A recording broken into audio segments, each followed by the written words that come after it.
ನೋಡಿ ವೀಕ್ಷಕರೇ, ಮಟನ್ ಸಾರು ರೆಡಿಯಾಗಿದೆ. ಈಗ ಬಡಿಸ್ಕೊತೀನಿ. ನಾನು ಸರ್ವ್ ಮಾಡೋಕ್ಕೆ ಒಂದು ಪ್ಲೇಟ್ಗೆ ಹಾಕ್ಕೊತಾ ಇದ್ದೀನಿ.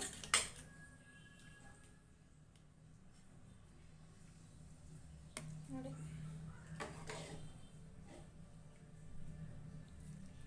ಬಿಸ್ಕೆಟ್ ಬೇಳೆ ಸಾರು.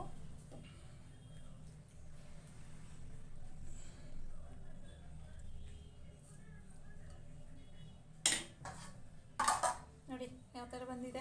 ಜೊತೆಗೆ ಸೌತೆಕಾಯಿ, ನಿಂಬೆಹಣ್ಣು, ಈರುಳ್ಳಿ ಜೊತೆಗೆ ಸರ್ವ್ ಮಾಡ್ಕೊಂಡು ತಿಂತಾಯಿದ್ರೆ ಸ್ವರ್ಗ ಮೂರೆಗೇನು ಅನ್ನಂಗೆ ಆಗ್ಬಿಡುತ್ತೆ. ನೋಡಿ, ತುಂಬ ಚೆನ್ನಾಗಿ ಬಂದಿದೆ ಇವತ್ತು ಬಿಸ್ಕೆಟ್ ಬೇಳೆ ಸಾರು.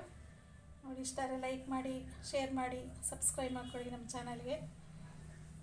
ಆದಷ್ಟು ವಿಡಿಯೋನು ಬೇಕು ಅಂದರೆ ಮತ್ತೆ ನೀವು ಲೈಕ್ ಕೊಡ್ತಾಯಿದ್ರೆ, ಕಮೆಂಟ್ ಮಾಡ್ತಾಯಿದ್ರೆ ನಮಗೂ ಮಾಡೋಕ್ಕೆ ಇಂಟ್ರೆಸ್ಟ್ ಬರುತ್ತೆ. ನೋಡಿ ವೀಕ್ಷಕರೇ, ಸಪೋರ್ಟ್ ಮಾಡಿ. ಧನ್ಯವಾದಗಳು ವೀಕ್ಷಕರೇ. ನಮಸ್ತೆ ವೀಕ್ಷಕರೇ, ಲಕ್ಷ್ಮೀ ಕರ್ನಾಟಕ ಚಾನಲ್ಗೆ ಸ್ವಾಗತ. ನಾನು ಇವತ್ತು ಅವರೇ ಇಸ್ಕಿದ ಬೇಳೆ ತೊಗೊಂಡಿದ್ದೀನಿ. ಮಟನ್ ಹಾಕಿ ಸಾಂಬಾರು ಮಾಡೋಣ ಅಂದ್ಕೊಂಡು ನಾನು 1 kg ಮಟನ್ ತೊಗೊಂಡಿದ್ದೀನಿ. ಇದು 1 kg ಇದೆ. ಇದು ಅವರೆಕಾಯಿ 1 kgಕ್ಕಿಂತ ಸ್ವಲ್ಪ ಜಾಸ್ತಿನೇ ಇತ್ತು. ಸುಲಿದೆಲ್ಲ ಇಸ್ಕಿಟ್ಟಿದ್ದೀನಿ. ನೋಡಿ, ಇವಾಗ ಮಟನ್ ತೊಗೊಂಡಿದ್ದೀನಿ 1 kg. ಇದನ್ನು ನಾನು ಉಪ್ಪು, ಸ್ವಲ್ಪ ಅರಿಶಿಣದ ಪುಡಿ ಹಾಕಿ, ಈರುಳ್ಳಿ ಹಾಕಿ ಬೇಯಿಸ್ಕೊತೀನಿ ಫಸ್ಟು. ಆಮೇಲೆ ಸಾಂಬಾರು ಮಾಡೋದನ್ನು ನಾನು ತೋರಿಸ್ತೀನಿ ನಿಮಗೆ. ಇದು ಅಪರೂಪ ಇಸ್ಕಿದ ಬೇಳೆ ಅಂದರೆ ಇವಾಗ ಸೀಸನ್ ಅಲ್ವಾ, ಸೀಸನಲ್ಲಿ ತಿನ್ನಲೇಬೇಕು ಅನಿಸುತ್ತೆ. ಹಾಗಾಗಿ ಮಾಡ್ತಾಯಿದ್ದೀನಿ. ಏನೇ ವರ್ಷಕ್ಕೆ 1-2 ತಿಂಗಳು ಬರುತ್ತೆ ಅಷ್ಟೇ. ನೋಡಿ, ಮಟನ್ ಬೇಯಕ್ಕೆ ಹಾಕಿದ್ದೀನಿ. ಇದಕ್ಕೆ ಸ್ವಲ್ಪ ಉಪ್ಪು ಸೇರಿಸ್ತೀನಿ. ನಾನು ಕಲ್ಲುಪ್ಪು ಸೇರಿಸ್ತೀನಿ. ನೋಡಿ, ಕಲ್ಲುಪ್ಪು ಸೇರಿಸಿ ನಾನು ಉಪ್ಪು ಮತ್ತು ನೀರೇನು ಹಾಕಲ್ಲ. ಈ ನೀರು ಹಿಂಗೋವರೆಗೂ ಅದನ್ನು ನಾನು ಬೇಯಿಸ್ಕೊತೀನಿ. ನೋಡಿ, ಇದನ್ನು ಸ್ವಲ್ಪ ಈರುಳ್ಳಿ ಒಂದು ಹೆಚ್ಕೊಂಡಿದ್ದೆ, ಅದನ್ನು ಇದಕ್ಕೆ ಸೇರಿಸ್ತೀನಿ. ಸ್ವಲ್ಪ ಕೊತ್ತಂಬರಿ ಸೊಪ್ಪು ಸೇರಿಸ್ತೀನಿ, ಅದನ್ನು ಹೆಚ್ಕೊಂಡು ಇಟ್ಕೊಂಡಿದ್ದೆ. ಇದನ್ನು ಸೇರಿಸಿ ಸ್ವಲ್ಪ ಅರಿಶಿಣದ ಪುಡಿ ಸೇರಿಸ್ಕೊಳ್ಳೋಣ.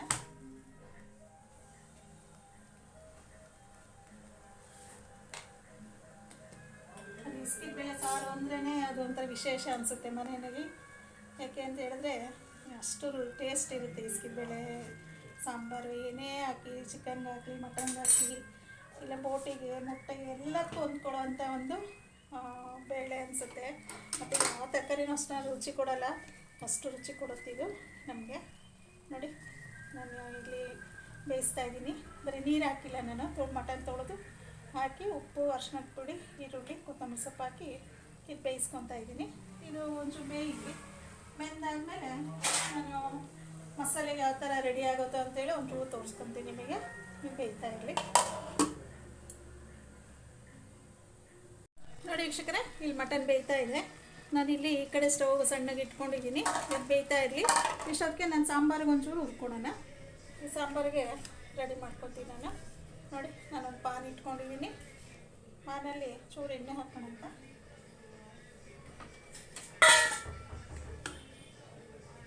ಸ್ವಲ್ಪ ಎಣ್ಣೆ ಹಾಕ್ಕೊಂಡು ಈರುಳ್ಳಿ ಸ್ವಲ್ಪ ಎಲ್ಲ ಹುರ್ಕೊಳೋಣಂತೆ. ನೋಡಿ, ಇಲ್ಲಿ ನಾನು ಚಕ್ಕೆ, ಲವಂಗ, ಏಲಕ್ಕಿ ತೊಗೊಂಡಿದ್ದೀನಿ. ಒಂದು 3 ಚಕ್ಕೆ, ಒಂದು 2 ಇಂಚ್ ತೊಗೊಂಡಿದ್ದೀನಿ. ಒಂದು 10-12 ಏಲಕ್ಕಿ ಪೀಸಿದೆ. ಲವಂಗ ಇದನ್ನು ಒಂಚೂರು ಎಣ್ಣೆಗೆ ಹಾಕಿ ಫ್ರೈ ಮಾಡ್ತೀನಿ. ಇದ್ರ ಜೊತೆ ಒಂದು ಕಾಳು ಮೆಣಸು ಸೇರಿಸ್ಕೊತೀನಿ ನಾನು. ಒಂದು ಸ್ಪೂನಷ್ಟು ಕಾಳು ಮೆಣಸು ಸೇರಿಸ್ಕೊತೀನಿ. ಏಕೆ ಮಟನ್ ಸಾರಿಗೆ ಬೇಕೇ ಬೇಕಾಗುತ್ತೆ ಕಾಳು ಮೆಣಸು, ಹಂಗಾಗಿ. ನೋಡಿ, ಈ ಥರ ಒಂಚೂರು ಎಣ್ಣೆಯಲ್ಲಿ ಸ್ವಲ್ಪ ಸಿಡಿಯೋಂಗೆ, ಲವಂಗ ಸಿಡಿಯುತ್ತೆ ಎಣ್ಣೆಗೆ ಹಾಕಿದ್ರೆ. ಅಲ್ಲಿವರೆಗೂ ಸ್ವಲ್ಪ ಇದನ್ನು ಒಂಚೂರು ಒಂದು ಅರೋಮ ಬರುತ್ತೆ. ಅಲ್ಲಿವರೆಗೂ ಸ್ವಲ್ಪ ಹುರ್ಕೊಳ್ಳೋಣಂತೆ. ನೋಡಿ,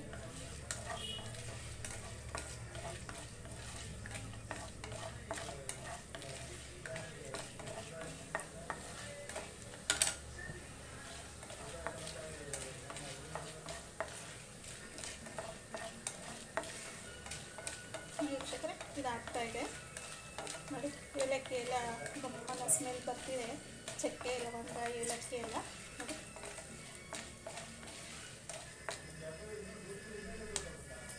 ಈ ಟೈಮಲ್ಲಿ ಸ್ವಲ್ಪ ಈರುಳ್ಳಿ ಹೆಚ್ಕೊಂಡಿದ್ದೆ ನಾನು. ಒಂದು ಸ್ವಲ್ಪ ಇದನ್ನು ಸೇರಿಸ್ತೀನಿ ಇಲ್ಲಿ. ಇದೊಂದು ಫ್ರೈ ಮಾಡ್ಕೊಂಡು ಮಟನ್ ಸಾರಿಗೆ ನಾವು ಯಾವ ರೀತಿ ಮಾಡ್ತೀವೋ ಅದೇ ಥರ ಮಾಡ್ಕೊಂಡು ಬೇಕಾಗುತ್ತೆ. ಇದನ್ನು ಬೇರೆ ವೆರೈಟೀಸ್ ಬೇರೆ ಬೇರೆ ಥರ ಇದೆ. ಮಟನ್ ಫ್ರೈ ಮಾಡೋದು ಒಂದು 5-6 ಥರ ಮಾಡ್ಬೋದು. ಬಟ್ ನಾನಿಲ್ಲಿ ಇದನ್ನು ಹುರಿದ್ಬಿಟ್ಟು ಮಾಡೋಕ್ಕೆ ತೋರಿಸ್ತಾ ಇದ್ದೀನಿ. ಇನ್ನೊಂದು ಸರಿ ನಿಮ್ಮನ್ನು ಹಂಗೆ ಡೈರೆಕ್ಟಾಗಿ ಮಾಡೋದನ್ನು ಒಂದು ಸರಿ ತೋರಿಸ್ತೀನಿ ನಿಮಗೆ. ಮತ್ತು ಈ ಟೈಮಲ್ಲಿ ಒಂದು 2 ಟೊಮೊಟೊ ತೊಗೊಂಡಿದ್ದೆ ನಾನು. 2 ಟೊಮೊಟೊ ಹೆಚ್ಚಿಟ್ಕೊಂಡಿದ್ದೆ, ಅದನ್ನು ಸೇರಿಸ್ತೀನಿ. ಈ ಟೊಮೊಟೊ ಜಾಸ್ತಿ ಏನು ಹಾಕ್ಬಾರ್ದಿರುತ್ತೆ, ಹಾಗಾಗಿ ನೋಡಿ ಇಲ್ಲಿ ಶುಂಠಿ ತೊಗೊಂಡಿದ್ದೆ, ಒಂದು ಅರ್ಧ ಇಂಚಷ್ಟು ಶುಂಠಿ ಇದೆ, ನಾನು ಇದು ತೊಗೊಂಡಿದ್ದೀನಿ. ಇದನ್ನು ಈ ಕಡೆ ಸೇರಿಸ್ತೀನಿ. ಸ್ವಲ್ಪ ಒಂಚೂರು ಕೆಂಪಾದವ್ರಿಗೂ ಒಂದು ಸ್ವಲ್ಪ ಉಡ್ಸ್ಕೊಳ್ಳೋಣಂತೆ.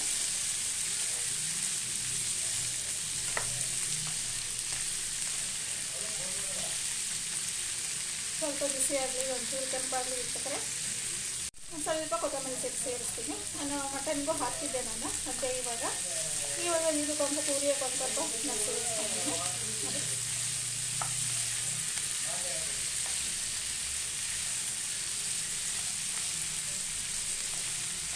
ಒಂದು ಹದ ಬೇಕು ವೀಕ್ಷಕರೇ, ಅಡುಗೆ ಮಾಡಲಿಕ್ಕೆ ಒಂದು ಹದ ಇರಬೇಕು. ಹದ ಇದ್ದಾಗಲೇ ಅದು ರುಚಿ ಬರೋದು, ಮತ್ತು ನಾವು ಪ್ರೀತಿಯಿಂದ ಮಾಡೋದನ್ನ ಅದು ಇನ್ನೂ ನಮಗೆ ಖುಷಿ ಕೊಡುತ್ತೆ. ನಮಗೆ ಮನೆಯಲ್ಲಿ ಅಡುಗೆ ಮಾಡಿ ಬಡಿಸೋದು ಒಂಥರ ಕಲೆ ಅಂತಲೇ ಹೇಳ್ಬೋದು ವೀಕ್ಷಕರೇ. ನೋಡಿ, ಒಂದು ಸ್ವಲ್ಪ ಒಂಚೂರು ಬೇಯಿಸಿ ವೀಕ್ಷಕರೇ ಈರುಳ್ಳಿ ಟೊಮೊಟೊನ. ಸ್ವಲ್ಪ ಮೆತ್ತಗಾದರೆ ಸಾಕು, ಜಾಸ್ತಿ ಏನು ಕೆಂಪುಗಾಗುವಂಥದ್ದು ಏನೋ ಇಲ್ಲ. ಇದಕ್ಕೆ ನಾನೀಗ ಸಾಂಬಾರು ಪುಡಿ, ಧನಿಯಾ ಪುಡಿ, ಖಾರದ ಪುಡಿ ಸೇರಿಸ್ಕೊತೀನಿ. ಇದೊಂಚೂರು ಆಗಲಿ ವೀಕ್ಷಕರೇ. ಇಲ್ಲಿ ನಾನು ಸ್ವಲ್ಪ ತೆಂಗಿನಕಾಯಿ ಸೇರಿಸ್ತೀನಿ. ಇಲ್ಲಿ ಇದನ್ನು ಒಂಚೂರು ಹಿಂಗೆ ಫ್ರೈ ಮಾಡ್ಕೊಳ್ಳೋಣ. ಈ ಫ್ರೈ ಮಾಡ್ಕೊಂಡಾಗ ಏನಾಗುತ್ತೆ, ಅದು ಆರಾಮ ಚೇಂಜ್ ಆಗಿಬಿಟ್ಟು ತುಂಬ ರುಚಿಯಾಗಿ ಬರುತ್ತೆ ಸಾಂಬಾರು. ಹಂಗಾಗಿ ನೋಡಿ ನೋಡಿ ಆಲ್ಮೋಸ್ಟ್ ಈಗ ಬೆಂದಿದೆ ಟೊಮೊಟೊನ್ನು. ಇಷ್ಟಾದರೆ ಸಾಕಾಗುತ್ತೆ. ಈಗ ಏನು ಕೆಂಪಾಗುವಂಥ ಏನು ಅವಶ್ಯಕತೆ ಇಲ್ಲ. ನೋಡಿ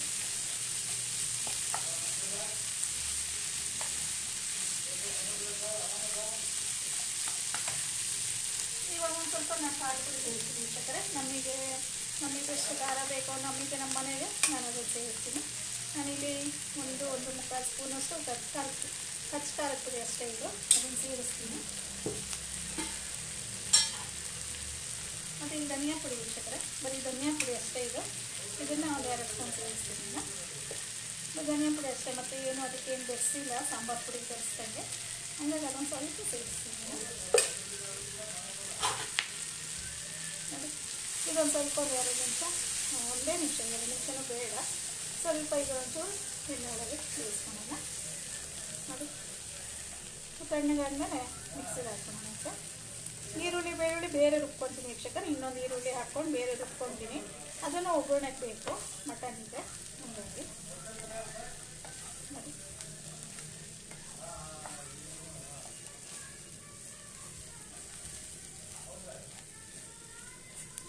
ಸಾಕು. ಇಷ್ಟ ಆದರೆ ಸಾಕು ವೀಕ್ಷಕರೇ. ಇದನ್ನು ತಕ್ಕೊತೀನಿ. ತಗೊಂಡು ಈ ಮಟನ್ ಈ ಕಡೆ ಇಟ್ಕೊಂಡು ಬೇಗ ಆಗುತ್ತೆ ಅಂತ ನೋಡಿ.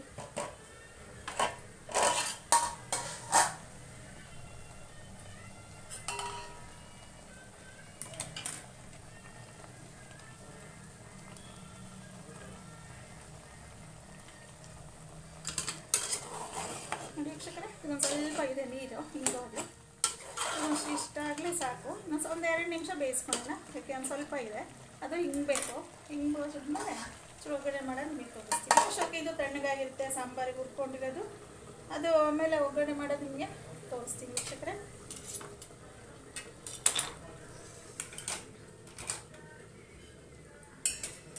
ನೋಡಿ ವೀಕ್ಷಕರೇ, ಇಲ್ಲಿ ನಾನು ಒಂದು ಈರುಳ್ಳಿ ತೊಗೊಂಡಿದ್ದೀನಿ. ನೋಡಿ ಒಂದು ಈರುಳ್ಳಿ ತೊಗೊಂಡಿದ್ದೀನಿ, ಒಂದು 2 ಗಡ್ಡೆ ಬೆಳ್ಳುಳ್ಳಿ ತೊಗೊಂಡಿದ್ದೀನಿ. ಇದನ್ನು ನಾನು ಸಣ್ಣ ಜಾರಿಗೆ ಹಾಕ್ಕೊಂಡು ಇದನ್ನು ರುಬ್ಕೊತೀನಿ, ಬೇರೆ ರುಬ್ಕೊತೀನಿ ಸಪ್ರೇಟಾಗಿ. ಯಾಕೆಂದರೆ ಅದು ಒಗ್ಗರಣೆಗೆ ಬೇಕಾಗುತ್ತೆ.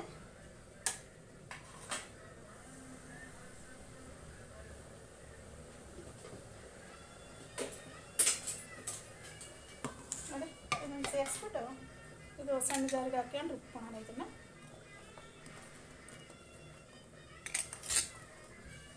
ನಾನು ಸುಮಾರು ಒಂದು ಹೆಚ್ಚು ಕಡಿಮೆ ಒಂದು 20 ದಿವಸದಿಂದ ವೀಡಿಯೋ ಹಾಕೋಕ್ಕಾಗಿಲ್ಲ ವೀಕ್ಷಕರೇ. ಯಾಕೆಂದರೆ ಒಂಚೂರು ಹೆಲ್ತ್ ಪ್ರಾಬ್ಲಮ್ ಇತ್ತು, ಹಾಗಾಗಿ ಇವತ್ತೊಂಚೂರು ರಿಕವರಿ ಆಗಿದೆ. ಹಾಗಾಗಿ ಇವತ್ತು ಮಾಡ್ತಾಯಿದ್ದೀನಿ. ಇದು ರುಬ್ಕೊತೀನಿ ವೀಕ್ಷಕರೇ, ಮಸಾಲೆನೂ ರುಬ್ಬಿ ನಿಮಗೆ ತೋರಿಸ್ತೀನಿ. ನೋಡಿ ವೀಕ್ಷಕರೇ, ತಣ್ಣಗಾಗಿದೆ ಸಾಂಬಾರಿಗೆಲ್ಲ ಹುರ್ಕೊಂಡಿರೋದು. ಇದನ್ನು ಈ ಮಿಕ್ಸಿ ಜಾರಿಗೆ ಸೇರಿಸ್ತೀನಿ. ಇಲ್ಲಿ ಈ ಮಿಕ್ಸಿ ಜಾರಿಗೆ ಸೇರಿಕೊಂಡು ಸ್ವಲ್ಪ ನುಣ್ಣಗೆ ಪೇಜ್ ರುಬ್ಕೊಳ್ಳೋಣಂತೆ. ನೋಡಿ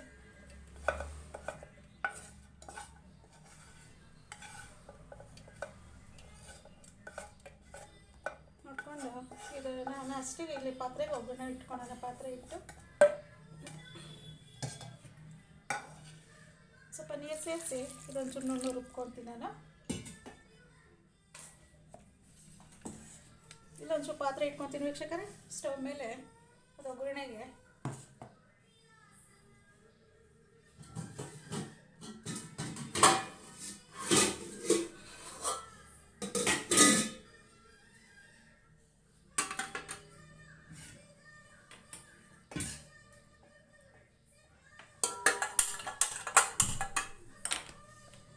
ನೋಡಿ ಪಾತ್ರೆ ಇಟ್ಕೊಂಡಿದ್ದೀನಿ. ಈಗ ಒಂಚೂರು ಎಣ್ಣೆ ಸೇರಿಸ್ತೀನಿ. ಈ ಎಣ್ಣೆ ಸ್ವಲ್ಪ ಚೆನ್ನಾಗಿ ಕಾಯಬೇಕು ವೀಕ್ಷಕರೇ, ಅದು ಅರೋಮ ಚೆನ್ನಾಗಿ ಬರಬೇಕು. ಈರುಳ್ಳಿ ಬೆಳ್ಳುಳ್ಳಿ ಅಂದರೆ ಸ್ವಲ್ಪ ಎಣ್ಣೆ ಒಂಚೂರು ಚೆನ್ನಾಗಿ ಕಾಯಬೇಕು. ಕಾದ್ಮೇಲೆ ನಾವು ಒಗ್ಗರಣೆಗೆ ಹಾಕಬೇಕಾಗತ್ತೆ. ನೋಡಿ ನಾನು ರುಬ್ಕೊಂಡಿದ್ದೀನಿ ಈರುಳ್ಳಿ ಬೆಳ್ಳುಳ್ಳಿ, ಇದನ್ನು ಸೇರಿಸ್ತೀನಿ. ಒಂಚೂರು ಎಣ್ಣೆ ಕಾಯಲಿ. ನೋಡಿ ವೀಕ್ಷಕರೇ, ಇಲ್ಲಿ ಎಣ್ಣೆ ಕಾದಿದೆ ಚೆನ್ನಾಗಿ. ಇವಾಗ ಸ್ವಲ್ಪ ಹುಷಾರಾಗಿ ಹಾಕಬೇಕಾಗತ್ತೆ. ಒಂದು ಸ್ವಲ್ಪ ಇಷ್ಟು ಕಾಯಬೇಕು ಎಣ್ಣೆ, ಅವಾಗಲೇ ಅದು ಅರೋಮ ಚೆನ್ನಾಗಿ ಬರೋದು ಈರುಳ್ಳಿ ಬೆಳ್ಳುಳ್ಳಿ. ಹಸಿಗೆ ಹಾಕ್ಬಿಟ್ಟು ಏನಾಗುತ್ತೆ ಅಷ್ಟೇ ಆಗುತ್ತೆ ಅದು.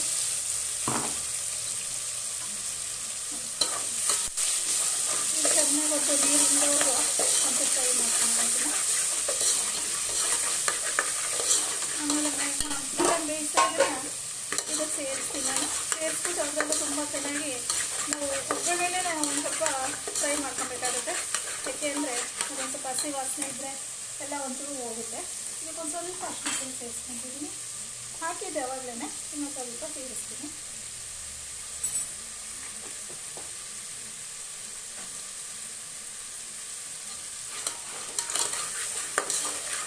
ಮಟನ್ನು ಚೆನ್ನಾಗಿತ್ತು ಇರ್ತದೆ. ಇವತ್ತು ಎಳೆದಾಗಿತ್ತು ಮಟನ್ನು ಅಂತ ಏನು ಬರ್ತಿರಲಿಲ್ಲ.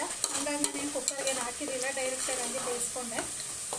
ನೋಡಿ ನೋಡಿ ನೀರೆಲ್ಲ ಹಿಂದಿದೆ. ಈಗ ಮಟನ್ ಸೇರಿಸ್ಕೊಳ್ಳೋಣ. ನೋಡಿ ಇದು ಎಣ್ಣೆ ಎಲ್ಲ ಮೇಲೆ ಬಂದಿದೆ. ನೋಡಿ ಎಣ್ಣೆ ಮೇಲೆ ಬಂದರೆ ಅದು ಒಂದು ಆಗಿದೆ ಅನ್ನೋದೊಂದು ಅರ್ಥ ಬರುತ್ತೆ. ಅದ ಬಂದಾಗಲೇ ಹಾಕೋದು. ಅದೊಂಚೂರು ಮಟನ್ ಸೇರಿಸ್ಕೊಳ್ಳೋಣ. ಸೇರಿಸ್ಕೊಂಡು ಒಗ್ಗರಣೆಲೆ ಒಂಚೂರು ಫ್ರೈ ಮಾಡ್ಕೊಂಡು ವೀಕ್ಷಕರೇ.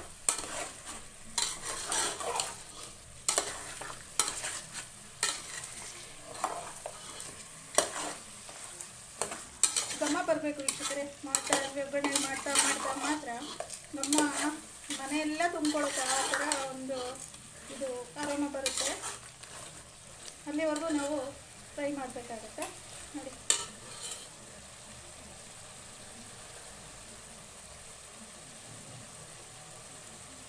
ನಾವು ಇಲ್ಲಿ ಎಷ್ಟು ಎಣ್ಣೆಯಲ್ಲಿ ಫ್ರೈ ಮಾಡ್ತೀವೋ ಅಷ್ಟು ರುಚಿ ಕೊಡುತ್ತೆ ಮಟನ್ನು.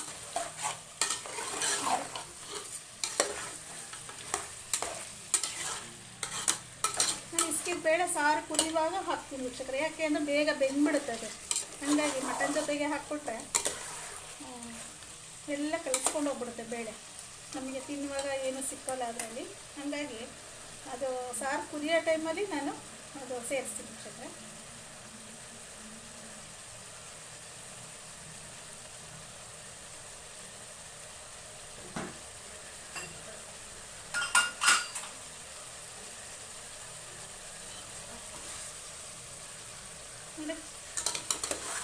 ನೋಡಿ ಎಣ್ಣೆ ತೇಲ್ತಾ ಇದೆ.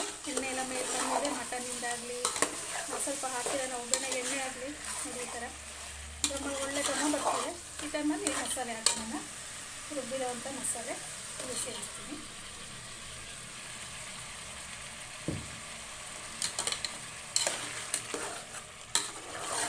ಮಸಾಲೆ ಹಾಕೊಂಡು ಈ ಥರ ಒಂದು ಫ್ರೈ ಮಾಡ್ಕೊಳ್ಳೋಣ.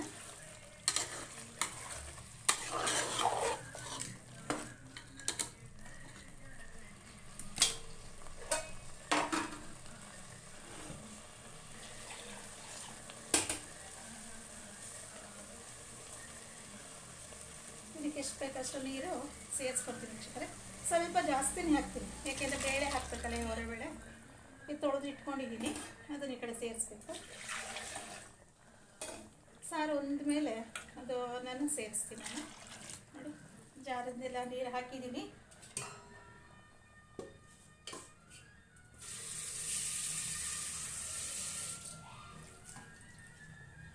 ಮಟನ್ ಸೇರಿಸಿದ್ನಲ್ಲ ವೀಕ್ಷಕರೇ, ಮಟನಿನ ನೀರು ಪಾತ್ರೆಗೆ ಅದು ಈಗ ಸೇರಿಸ್ತೀನಿ. ನನಗಿನ್ನೂ ಸ್ವಲ್ಪ ನೀರು ಬೇಕು ಅನಿಸುತ್ತೆ, ಇವಾಗ ಸೇರಿಸ್ತೀನಿ.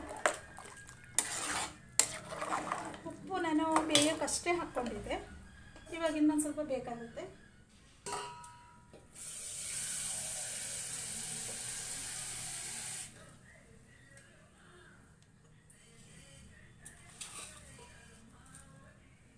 ನೋಡಿ, ಸ್ವಲ್ಪ ಸೇರಿಸ್ತೀನಿ. ಆಮೇಲೆ ಬೇಕಾದ್ರೆ ಕಡಿಮೆ ಆದರೆ ಇನ್ನು ಸ್ವಲ್ಪ ಸೇರಿಸ್ತೀನಿ, ಯಾಕೆಂದರೆ ಆವಾಗಲೇ ಹಾಕಿರೋದ್ರಿಂದ ಮತ್ತು ಜಾಸ್ತಿ ಆಗಿಬಿಡುತ್ತೆ ಅಷ್ಟೇ. ನೋಡಿ, ಸಾಂಬಾರು ಕುದಿವಾಗ ನಾನು ಅವರೆಕಾಳು ಹಾಕಿ ಎಣ್ಣೆ ತೋರಿಸ್ತೀನಿ.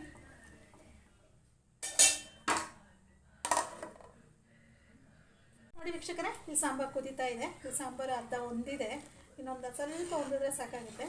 ಈ ಟೈಮಲ್ಲಿ ನಾನು ಒಂಚೂರು ಅವರೆಕಾಳು ಸೇರಿಸ್ತೀನಿ. ನೋಡಿ, ಬಿಸ್ಕಿದೆ ಅಂತ ಅವರೆಕಾಳು. ನೋಡಿ, ಇದನ್ನು ಈ ಕಡೆ ಸೇರಿಸ್ಬಿಟ್ಟು ಒಂದು ಬೇಯೋವರೆಗೂ ಒಂದು ಸ್ವಲ್ಪ 5 ನಿಮಿಷ ಕುದಿಸ್ಕೊಳೋಣ. ಜಾಸ್ತಿ ಕುದಿಸ್ಬಿಟ್ರೆ ಎಲ್ಲ ಕಲಿಸ್ಕೊಂಡು ಹೋದಂಗೆ ಆಗ್ಬಿಡುತ್ತೆ, ಹಾಗಾಗಿ ಸ್ವಲ್ಪ ಹೊತ್ತು ಕುದಿಸ್ಕೊಂಡ್ರೆ ಸಾಕಾಗುತ್ತೆ. ನೋಡಿ, ಆದರೆ ಮಟನ್ ಸಾರು, ಬಿಸ್ಕಿ ಬೇಳೆ ಅವರೆಕಾಳು ಮಟನ್ ಸಾರು ತುಂಬ ಚೆನ್ನಾಗಿ ಅನಿಸುತ್ತೆ. ಇಡ್ಲಿ ಮಾಡ್ಕೊಬೋದು, ದೋಸೆ ಮಾಡ್ಕೊಬೋದು, ಇಲ್ಲಾಂದರೆ ಮುದ್ದೆಗಂತೂ ಭಾರಿ ಹೊಂದ್ಕೊಳ್ಳೋಂಥ ಒಂದು ರೆಸಿಪಿನೇ ಅಂತಲೇ ಹೇಳ್ಬೋದು. ನೋಡಿ, ಅದು ಬೇಯಲಿ ವೀಕ್ಷಕರೇ, ಬೆಂದಮೇಲೆ ನಿಮಗೆ ತೋರಿಸ್ತೀನಿ.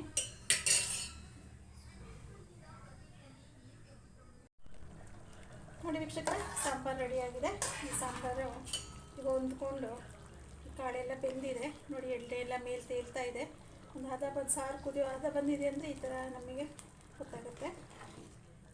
ಇಷ್ಟ ಆದರೆ ಸಾಕಾಗುತ್ತೆ. ಕಾಳು ಬೆಂದಿದೆ ಈಗ. ನೋಡಿ, ಕಾಳು ಬೆಂದಿದೆ, ಮಟನ್ನು ಬೆಂದಿದೆ, ಸಾರು ಹೊಂದ್ಕೊಂಡಿದೆ ವೀಕ್ಷಕರೇ. ಈಗ ಇಳಿಸ್ಬಿಟ್ಟು ಅನ್ನ ಮುದ್ದೆ ಮಾಡಿಬಿಟ್ಟು ನಿಮಗೆ ಬಡಿಸಿ ತೋರಿಸ್ತೀನಿ.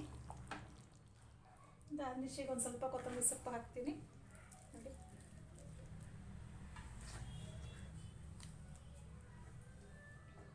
ಉಕ್ಕಿದ ಬೇಳೆ ಸಾಂಬಾರು ರೆಡಿ ಆಯಿತು ವೀಕ್ಷಕರೇ.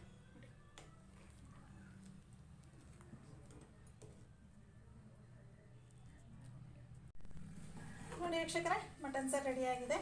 ಈಗ ಬಡಿಸ್ಕೊತೀನಿ. ನಾನು ಸರ್ವ್ ಮಾಡೋಕ್ಕೆ ಒಂದು ಪ್ಲೇಟ್ಗೆ ಹಾಕ್ಕೊತಾ ಇದ್ದೀನಿ.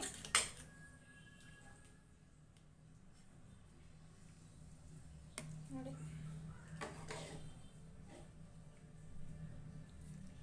ಬಿಸ್ಕೆಟ್ ಬೇಳೆ ಸಾರು.